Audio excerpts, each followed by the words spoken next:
Welcome to the Time of Stories channel. Every day a new story about love and betrayal. Don't forget to subscribe. After I left a voicemail for my wife, Molly, who I had been married to for 5 years, I glanced at my phone one more time. I had just closed a huge service deal with a major company out here in California, one with offices across the country. I knew my boss, Brad Hunt, would be thrilled. This contract spelled growth for our IT firm and a solid bump in my salary. Maybe now, I thought, Molly and I could start that family we'd always talked about. But something was gnawing at me. Ever since I got back from a recent camping trip with Brad, Molly hadn't been herself. She seemed distant, snapping at me over the smallest things. It wasn't just her mood. Right after I got home, I noticed something odd on her underwear while doing laundry. It had a texture and a strong scent I couldn't ignore. The realization hit me like a punch, and I felt my world starting to unravel. Desperate to get to the truth, I decided to meet with an attorney before heading back out to the West Coast. If Molly had betrayed me, I knew there'd be no going back. I reached out to a lawyer, Lydia Hammond, a specialist in family law and divorce recommended by a friend who had just gone through a messy split himself. "Are you sure Molly's cheating on you?" Lydia asked after I explained my suspicions. "Not 100%, I admitted, but I need to know. If she has, I want a divorce." "Divorces here don't typically assign fault," Lydia explained. "You could file for infidelity, but you'll need solid proof, photographs, videos, that kind of thing." "What exactly would I need?" I asked, feeling a pang of dread. "An investigator could find out for sure, if you'd like," she said. I nodded, and she offered to arrange it. "Since you both earn about the same and don't have property or kids, it'll be a straightforward split. If infidelity is proven, we can use that to secure a more favorable outcome for you." "All right, let's do it." I agree. "I'll be gone for about 3 days, so maybe that's when it'll happen." She contacted her investigator, Rick Simmons, who suggested I add a tracking app to Molly's phone and even offered a device to record our landline calls, along with a small audio recorder for her purse. I hated resorting to this, but I needed to know. As days went by, even Brad started acting differently, like he knew something I didn't. It only made my gut churn harder. Finally, the day came. Molly drove me to the airport, kissed me goodbye, and I promised to call that evening. When I did, she surprised me by mentioning she'd be waitressing at a party Brad was hosting. "Okay, but be careful," I said, trying to sound casual. "Just tell me about it tomorrow." "Sure," she replied. "You know I love you, right?" "I love you too, Molly," I said, hanging up with a knot in my stomach. Right after, I called Rick to let him know where she'd be that night. "We'll keep an eye on her and update you," he assured me. The next day I tried calling Molly's cell, but there was no answer. I called our landline, but again, just the machine. Telling myself she couldn't have spent the night at Brad's, I pushed through the day until an email came from Rick. Molly spent the night at Brad's place and is still there. He attached photos, ones I won't forget anytime soon. She hadn't just been with Brad. There were 2 other men, guys I used to call friends. My hands started shaking as I stared at those pictures. I could hardly breathe, let alone think. I tried calling her again, only to get her voicemail, so I headed down to the hotel bar to drown my anger. By morning, I checked the tracker, and sure enough, her phone was still at Brad's. Rick's follow-up email confirmed it, with more pictures showing her with a large group that included Brad's son Matt and several employees from Brad's 8 team. I felt sick to my core. With the contract signed, I packed up, checked out of the hotel, and caught an early flight home. When I arrived, Molly's car was gone, so I went inside to change. I called Lydia, and her receptionist said she'd be able to see me that afternoon. When Molly finally picked up her phone, she sounded a little breathless.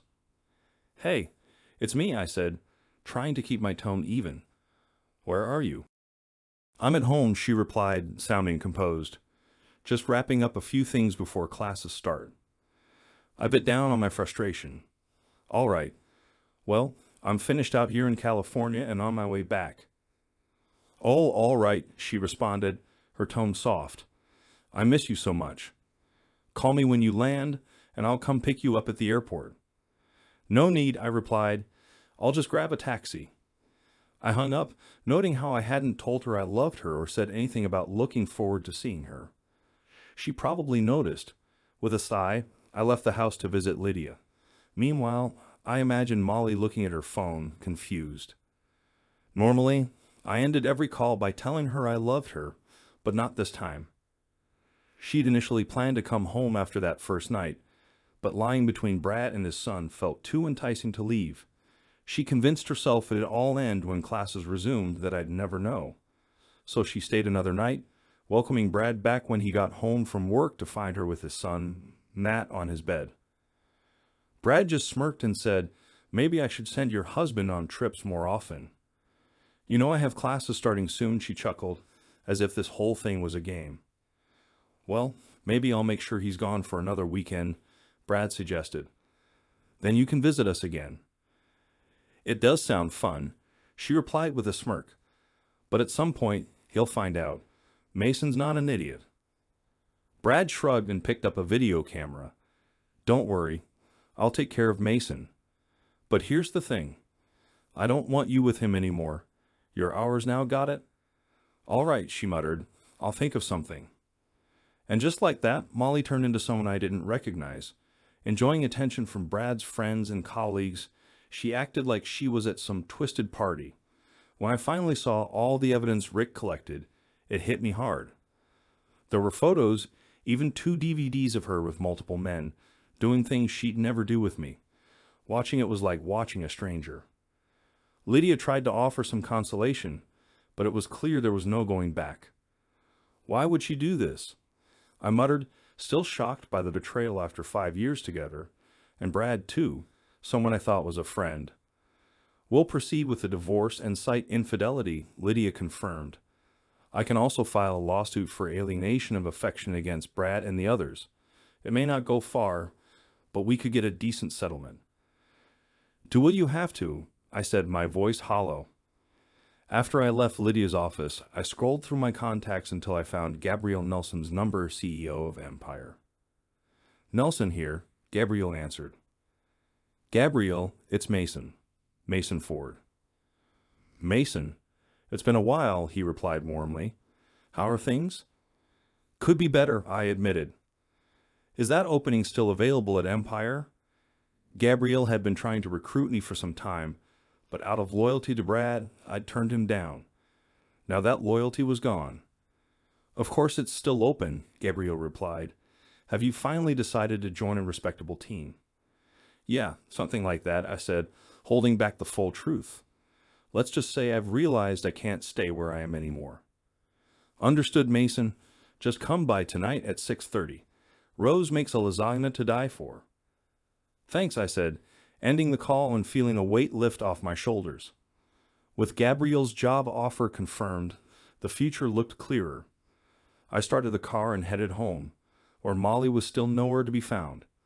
I grabbed my briefcase, took a long shower, and sat down at the computer to write up my resignation letter. Around 5 o'clock, Molly finally showed up, and when she saw me at the computer, she came over to kiss me. I turned away, and she awkwardly planted one on my cheek. "Everything okay?" she asked, looking a little taken aback. "Not really," I replied. "I'm not feeling well. Probably jet lag or something. I'll just sleep on the futon tonight." "You're going out?" she asked, frowning. "Will you be coming back?" "I have dinner plans," I told her, ignoring the flicker of concern in her eyes. "Are you meeting a woman?" she asked, sounding tense. "You're wondering if I'm cheating on you."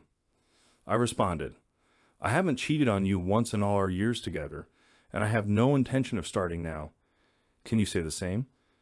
Her face paled as she stammered, "Of course I can." She tried to brush it off, asking, "So, how did the trip go?" "Good," I replied curtly. "How was your little job at Brad's?" "It went well," she said, her eyes darting away for a moment. "Even when it was tough, it was fun." "I bet," I replied flatly, glancing at my watch. I stood up. I should go. I saved my work, turned off the computer, and headed to the bedroom to change into something a bit more formal. When I came out, Molly was still sitting on the sofa.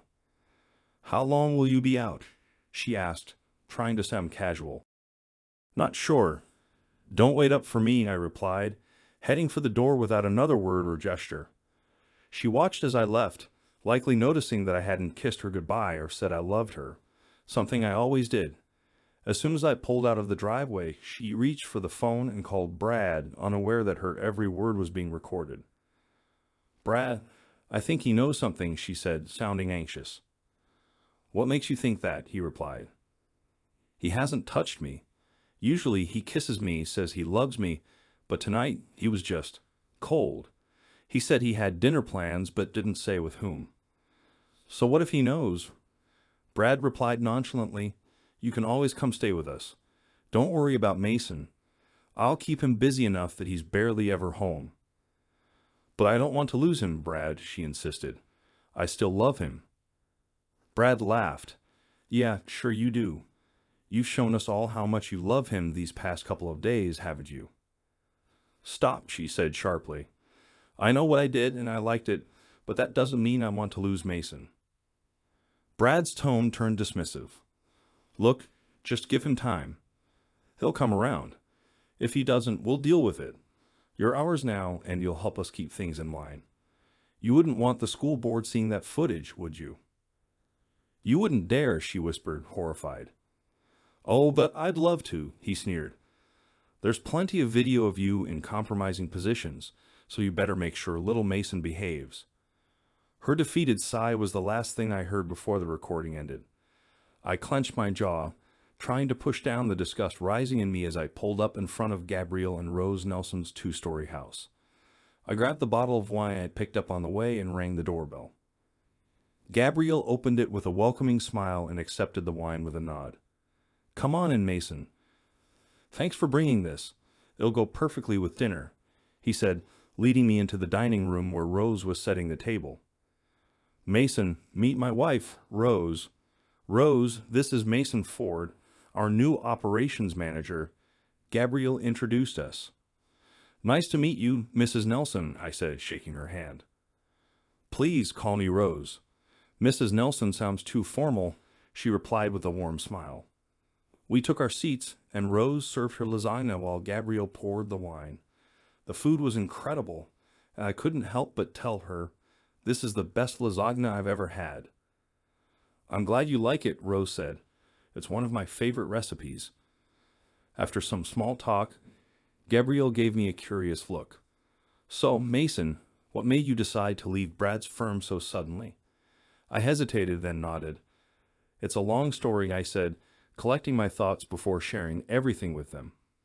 By the time I finished, Gabrielle shook his head, looking genuinely shocked. Unbelievable, he said. I'm sorry, Mason.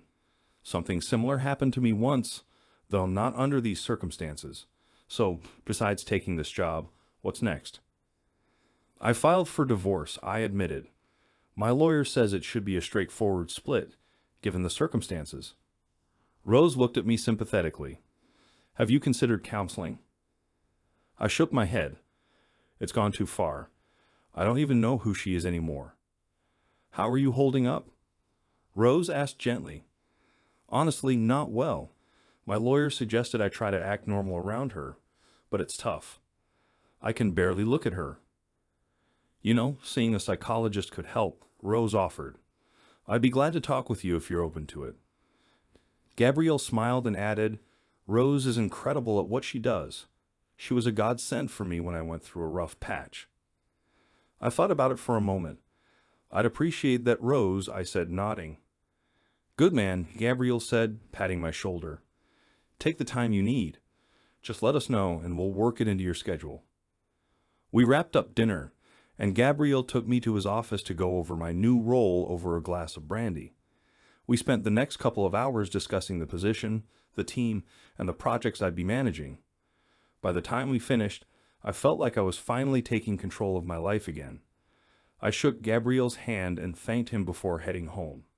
When I arrived around 10 p.m., I saw the lights still on and walked in to find Molly sitting on the sofa. She looked up and asked, How did the meeting go? It went well, thank you, I replied curtly. Now, if you don't mind, I'll be heading to bed. I went into the spare bedroom where I'd set up my computer and started undressing. Molly appeared in the doorway. "Are you sleeping in here now?" "I told you I'm not feeling well." "The food is fine," I said, brushing her off. She hesitated. "It's just, you were gone for a few days and I thought maybe we could, you know."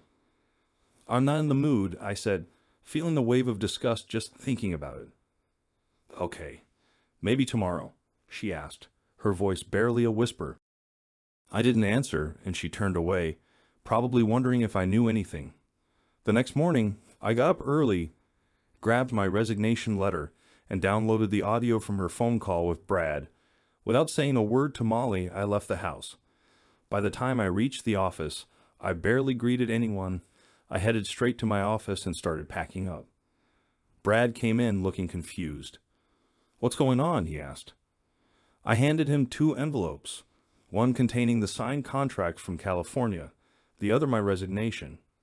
"I'm done, effective immediately. I expect my bonus, final salary, and any unused vacation pay." "Resignation? Are you serious?" he stammered. "Why are you leaving?" "Don't act like you don't know," I replied coldly. "I'm not some fool, Brad. I can't work here anymore, so I'm leaving for another company." "Wait, Mason, can we talk about this?" he pleaded.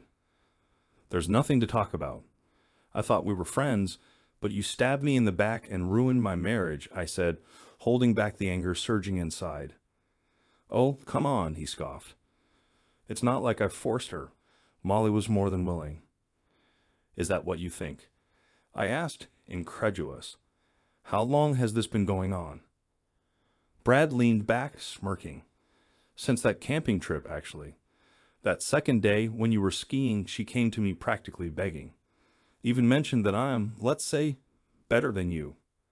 So that's why you made me leave that day, right?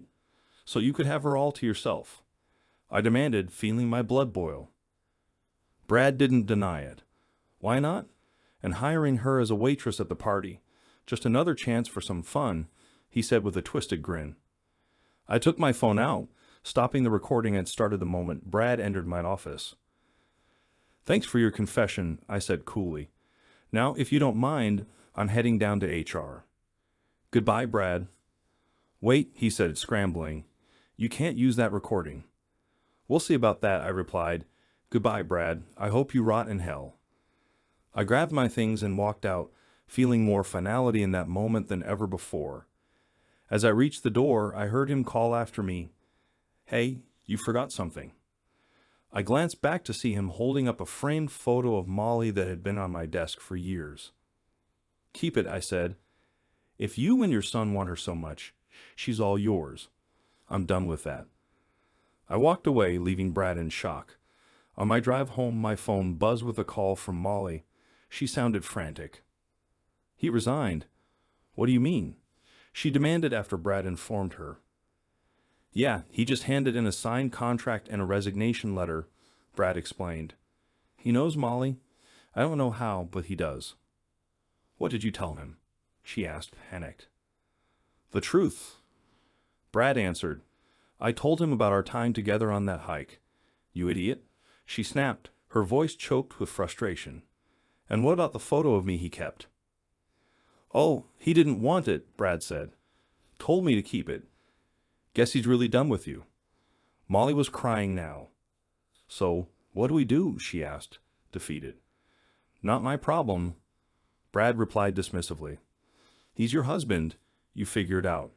Unless, of course, you want me to step in and make him see things our way." "No," she whispered. "You've done enough. Just stay out of it. I'll handle things." Brad gave an unbothered laugh. "As you wish," and hung up. When I pulled into my driveway, I saw Molly's car parked outside.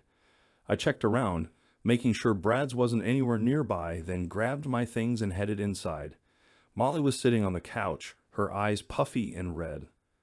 Without a word, I went into my home office, locked the door, and pulled up the recordings of her conversation with Brad. Listening to her unraveling panic as she tried to explain things with Brad made me feel both vindicated and sick.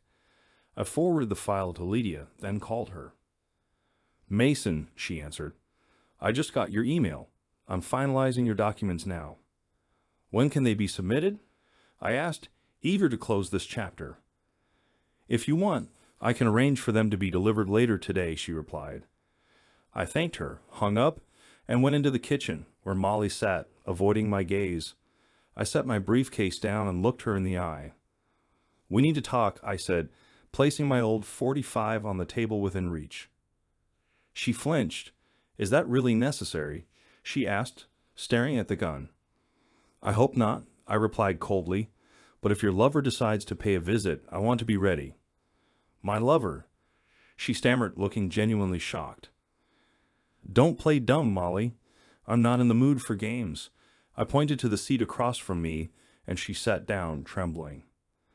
Later today, someone's coming by with papers for you, I said. Her face paled. Papers? You mean divorce? That's right, I said, my tone unyielding. I know everything about Brad, his son, and the others you were with. I filed for divorce on grounds of infidelity. She shook her head, denying it. You don't have any proof, she insisted. Oh, don't I? I reached into an envelope and laid out time-stamped photos, each one showing her in compromising positions with multiple men, including Brad. I also have video and audio. Would you like to watch? She dropped her head, realization dawning that any denial would be useless. Fine, she whispered. Considering the circumstances, I'm being fair. No alimony, half of what's in the bank, and we keep our separate pensions. I canceled your credit card, and here's a cashier's check for your share of the remaining balance. There's also a restraining order requiring you to stay at least 500 feet away from me, my home, and my workplace. Tears rolled down her cheeks as she asked, So you're kicking me out? Yes. You'll have time to pack up your things before you're served the papers. What if I contest this? She asked, her voice shaking with desperation. I laughed. Do you really think that's wise? How would your school board react if I sent them these photos and videos? Do you think parents would want you teaching their kids? Her shoulders slumped as she nodded. You wouldn't do that, would you? Are you willing to risk it? I asked, my tone icy. She shook her head, defeated. Fine, she muttered. Hand over your rings and plan to revert to your maiden name. It's part of the deal. Molly looked at me stunned. You've become so cold, so heartless. I learned from the best, I replied. I have one question. What happened to you? How did you go from a loving wife to this? She couldn't look at me. It happened on that camping trip, she murmured. You were on the lake, and I was resting in the tent. Brad walked by and saw me undressed. He came in, and, well, it just happened. So, just like that, some guy walks in, and you're ready to throw away everything we had. I asked, my voice full of contempt. How many times did it happen during that trip? Twice, she admitted. Once when you were skiing, and then again when he sent you back to the office. I shook my head, pointing at the photos. I noticed none of these men used protection. You weren't concerned about getting pregnant or catching something. I'm on the pill, she muttered. Doesn't make it foolproof, I replied. Did you ever think about the risks, or were you just that reckless? Oh God, no, she whispered, covering her face. You know, over the years, I had opportunities to stray, I told her. Women far more attractive than you. But I never took them because I thought I had a loyal, faithful wife. Now I realize I was living in a fantasy. I pointed to the pile of bags she had gathered. Go pack. Anything you leave behind will be burned or donated. She begged, Can't we try counseling? Please. I'll change, I promise. I stared at her, feeling a numbness settle in. I will never forgive you for this, Molly, not after everything you've done. Now, pack your things. Whatever's left will be gone by tomorrow. Tears streaming, she packed one bag after another, glancing at me one last time. Can you at least help me carry these to the car? No, I replied. It's your trash, you take it. And remember, if you leave anything, even that wedding dress, it'll be gone by tomorrow. My wedding dress. My parents spent thousands on that, she cried. Then you better take it if you care so much, I said, turning away as she carried bag after bag to her car. 2 hours later, she was exhausted. I can't fit anything else in the car. Can I come back for the rest? No. You can arrange for someone to get it, but you're not coming near this house, I replied. There's a restraining order against you. She gave me a weary, tearful look. What will I tell my parents? Try the truth for a change, I said. Tell them you cheated on me with my boss and several others. If I tell them that, they'll disown me, she said. Not my problem, I replied coldly. But if you try to paint me as the villain, you know they'll find out the whole story. Just then there was a knock on the door. I looked at her. That's for you. Molly answered, opening the door to a sheriff's deputy. Are you Molly Ford? He asked. She nodded, and he handed her an envelope. You've been served, he said. You're required to vacate the premises immediately. With tears rolling down her cheeks, she signed the papers and looked back at me. I'm so sorry, she whispered. Yeah, me too. Goodbye, Molly, I said. She left without another word, escorted by the deputy. The next few days were a blur, but I didn't hear from her again. Brad, though, called twice, leaving threatening messages. Mason, I know you're there, he barked in one. Drop this lawsuit, or I swear I'll make you pay. I saved the voicemail and sent it to Lydia, who immediately involved the sheriff's department. Molly's parents, Todd and Freya, called soon after, asking if they could pick up her things. I agreed, telling them to ensure she stayed away. When they arrived, they tried to talk me out of the divorce. She just made a mistake, Freya said tearfully. Surely you can forgive her. What did she tell you? I asked. She said she had a fight with your boss. Freya replied, clearly confused. I took out the envelope of photos and DVDs, laying them out on the table. Their faces fell as they saw the images. I'm sorry she didn't tell you the truth, I said. It was much worse than she made it seem. Oh, Mason, Freya whispered, horrified. I had no idea. Todd's face turned red with rage. I'm going to have a word with our daughter, he said, loading the last of her things. They both hugged me tightly before they left. Later that evening, there was another knock on my door. I checked the peephole and saw Brad, his son Matt, and two of my former colleagues. Quickly, I went to my office, grabbed my gun, and called 911, keeping the weapon hidden behind my back. I barely managed to open the door before they stormed inside, Brad leading the charge. I'm going to teach you a lesson, you piece off, he snarled, stepping forward menacingly. I pulled out my pistol and aimed it right at him. That froze him and his buddies in their tracks. You really want to test me? I asked, my voice steady. Just so you know, I've already called emergency services. The cops are on their way. If you're still here when they show up, you'll all be arrested for violating the restraining order. Ah, Brad, I think he's serious, muttered one of the guys, glancing nervously at the flashing red and blue lights pulling up outside. Yeah, Brad, I'm serious, I confirmed as the police sirens grew louder. They turned to leave, but it was too late. Two uniformed officers were already standing in the doorway. One of the officers took charge. Put the weapon down, sir, he said to me firmly. I placed the gun on the kitchen table and raised my hands in compliance. Officer, I said, nodding toward Brad and his friends, these men violated a restraining order, broke into my home, and threatened me. I'd like them arrested. Do you have a copy of the order? One of the officers asked. I pulled an envelope from the kitchen drawer, handing it over. The officer studied it briefly before turning to the four men. Turn around and put your hands behind your back, he ordered. The officers cuffed them, reading them their rights.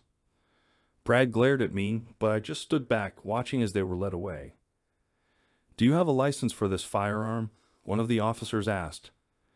Yes, officer, I do, I replied, showing him my driver's license and firearms certification. He nodded, giving me a word of caution. Be careful with that, he said.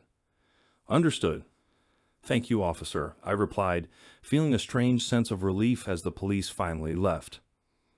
The next 3 months passed quickly, with life settling into a new routine. Working at Empire was far more fulfilling than my time with Brad's company had ever been. Rose's weekly counseling sessions helped me work through the lingering anger and trust issues, and I'd even picked up a few new habits. I started hitting the gym 3 times a week, joined a martial arts class for mental discipline, and even followed a diet and fitness program Rose recommended. The divorce itself was straightforward. Molly didn't contest it, but the alienation of affection lawsuit was another story. Lydia warned me that these cases were tough, but remarkably, 2 of the defendants were eventually fired due to the publicity. The case against Brad, however, was the one that shocked us all. After hearing testimony and reviewing Lydia's evidence, including Brad's financials, the judge ruled in my favor, awarding a judgment of $1 million. At the end of the trial, the judge had some words for Brad, Mr. Hunt. He began looking down at him with clear disapproval. Your conduct in this case is appalling. Not only did you betray a man who considered you a friend, but you also used your position to destroy his marriage and personal life. I find in favor of the plaintiff and order $1 million in damages. Brad's lawyer stood up, protesting, Your Honor, this ruling is highly unusual. The judge shot him a cold look. Not as unusual as your client's behavior. If restitution isn't paid immediately, he can serve time in jail for contempt. Case closed. He banged his gavel, signaling the end of it. Brad, clearly defeated, handed his lawyer a check, which ultimately made its way to Lydia, who passed it to me. To my surprise, the check cleared without issue, allowing me to pay Lydia her share. As news of the lawsuit spread, several of Brad's clients reached out to me, unwilling to do business with someone so willing to destroy another man's life. With business drying up, it seemed Brad was on the path to bankruptcy. During all of this, I kept my distance from dating, even though a few women at the company showed interest. I was still technically a married man until the divorce was finalized, and I wanted to do things right.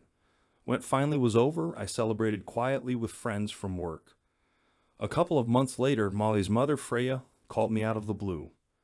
Mason, is Freya. Do you have a moment? She asked. Of course, Freya, I said, wondering what this was about.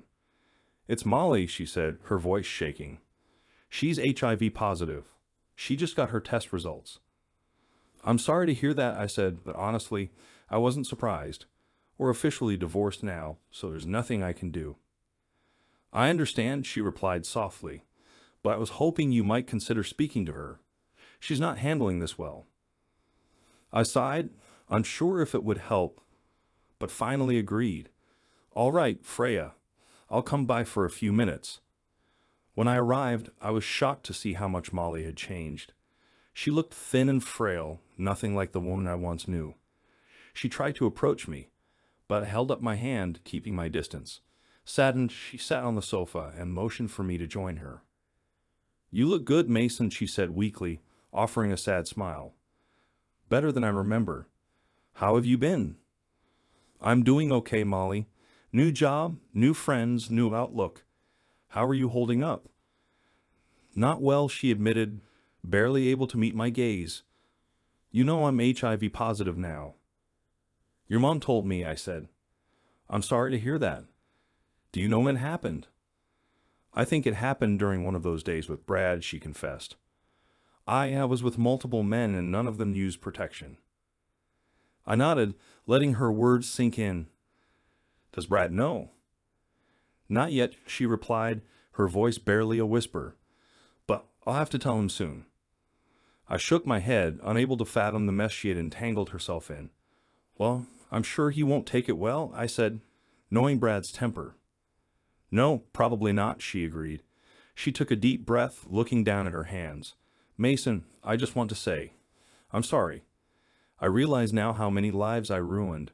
I had the best husband anyone could ask for, and I threw it all away. I know you probably hate me, and you have every right to, but I don't want to leave this world without knowing if you can forgive me. For the first time, I felt that she truly understood the weight of her actions. I could see how deeply she regretted it, and I remembered Rose's advice about forgiveness. Holding on to anger would only hold me back. All right, Molly, I said, nodding slowly. I forgive you. Tears streamed down her face as she whispered, Thank you. That means more to me than you'll ever know. She composed herself and added, You deserve to be happy, Mason. Find someone to love and trust. Have a family and move on. I will, I replied, appreciating the sentiment. And if you ever need someone to talk to, let me know. She nodded, wiping her eyes. I will. Thank you for coming, Mason. I've missed you. I missed the woman I married, I said gently. By the way, how are things with Brad and Matt? She shook her head. It's not good. Brad's become even more abusive since the lawsuit, and his business is falling apart. He's been very harsh with me lately. Do you want me to be there when you tell him about your diagnosis? I asked. No, but thank you. I need to do this alone. We said our goodbyes, and as I left, Freya hugged me tightly. Thank you, Mason. It meant the world to her, and to me. A couple of weeks later, while I was eating dinner, a news report caught my attention. Local businessman and 2 others found dead in suspected murder-suicide, the anchor announced. Brad Hunt, his son, and an unidentified woman were found with fatal gunshot wounds. Authorities are investigating and will release more details soon. I froze, reaching for my phone and dialing Freya. She answered, sobbing. Freya, I just saw the news. Was it? It was her, Mason, she choked out. Brad shot her, then his son, and finally himself. Oh my God. I'm so sorry, I whispered, feeling a wave of sadness. I know, Mason, she said, her voice breaking. I think she told him about her diagnosis, and he snapped. They're doing an autopsy now. I never wanted any of this, Freya. I hope you know that. I do, Mason. Thank you for making peace with her. I like to think she's at peace now. I hope so, I said quietly. Let me know if there's anything I can do. At Molly's memorial, I was there with her parents, paying my last respects. The autopsy revealed that Brad and Matt had both been HIV positive as well. Apparently, when Brad and Matt learned of their diagnosis, everything spiraled. Molly had tried to suggest they all get tested, but upon hearing the news, Brad had snapped, taking her life, his son's, and finally his own. It was tragic, and all felt so senseless. I spent the next few days reflecting on everything, mourning not only the loss of the woman I once loved, but the life I thought we'd share. The memories of our good years lingered, a bittersweet reminder of what once was. Then one day, as I was getting ready to leave the office, Tracy, one of my coworkers, stopped by. Hey Mason, she said with a warm smile. Would you like to join us for happy hour tonight? I figured you might need a little company. For a moment, I almost turned her down. The idea of putting myself out there again felt foreign and a bit daunting, but then a thought crossed my mind.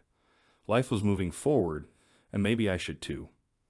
What the hell, I said, smiling back at her. I could use some good company. Well then, she replied, her smile widening. We'll see you at Hitchhikers after work. As she left, I leaned back in my chair, a strange but welcome sense of peace settling over me.